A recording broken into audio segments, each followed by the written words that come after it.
(2019년 10월 30일) 오늘의 이슈를 살펴보는 이슈체크입니다. 검찰이 차량 호출 서비스 타다를 불법으로 판단한 것을 계기로 모빌리티 플랫폼과 택시업계의 대립이 다시 전면화했습니다.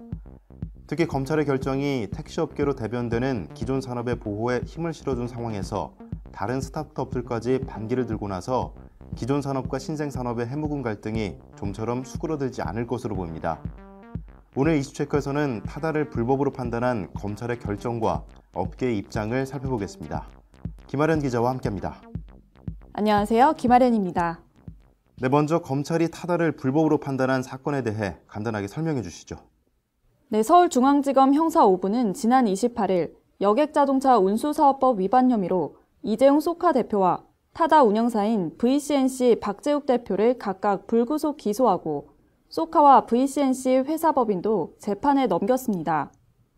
이번 검찰의 결정은 서울 개인택시조합 전현직 간부들이 지난 2월 타다가 불법 택시 영업이라며 이 대표와 박 대표를 고발하면서 나오게 됐습니다. 네, 그렇다면 검찰이 타다를 불법으로 판단한 배경은 무엇입니까? 네, 이 대표 등은 스마트폰 애플리케이션을 통해 11인승 승합차와 운전기사를 이용하고 면허 없이 유상으로 여객자동차 운송사업을 한 혐의를 받는데요. 여객자동차법은 임차한 사업용 자동차, 즉 렌터카를 유상으로 운송에 사용하거나 알선하면 2년 이하의 징역 또는 2천만 원 이하의 벌금에 처하는 내용을 담고 있습니다. 그런데 타다는 렌터카 사업자를 표방하지만 11인승 이상, 15인승 이하 승합차에 한해서 운전자 알선을 허용하는 여객자동차법 시행령 예외 조항을 근거로 영업을 해왔습니다. 하지만 검찰은 어플로 기사를 부르는 타다가 렌터카보다는 유사택시와 가깝게 운영됐다고 판단했습니다. 네, 검찰의 그러한 결정에 반발도 만만치 않을 것이라 예상되는데 타다 측의 반응은 어떻습니까? 네, VCNC 박재욱 대표는 검찰이 타다 운행을 불법으로 보고 기소한 데 대해 저 같은 창업자에게 참 씁쓸하고 안타까운 일이라고 밝혔는데요. 일단 박 대표 측은 상황을 지켜보겠다는 입장입니다.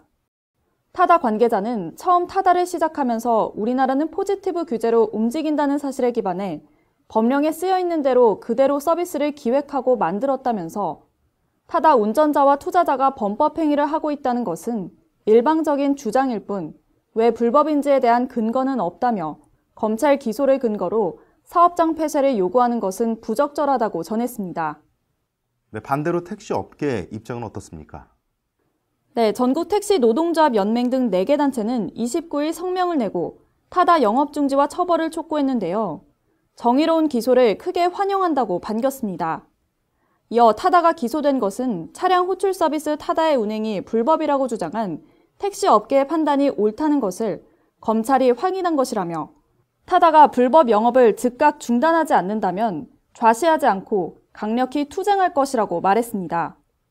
또 이들은 검찰이 타다의 위법성을 확인해 준 만큼 주무부처인 국토부가 나서 타다의 운행 정지 등 행정 조치를 취해야 한다고 주장했습니다. 네, 정부는 그동안 타다를 비롯한 모빌리티 플랫폼 스타트업 업계와 상생 방안을 마련하는 데 초점을 맞춰왔습니다. 그런데 이번 사건을 계기로 택시업계와 스타트업 업계 간의 갈등은 더 심화할 것으로 보이는데요. 앞으로 사법부의 판단에 대해서는 일단 지켜봐야 하는 상황입니다. 이상 이슈체크였습니다.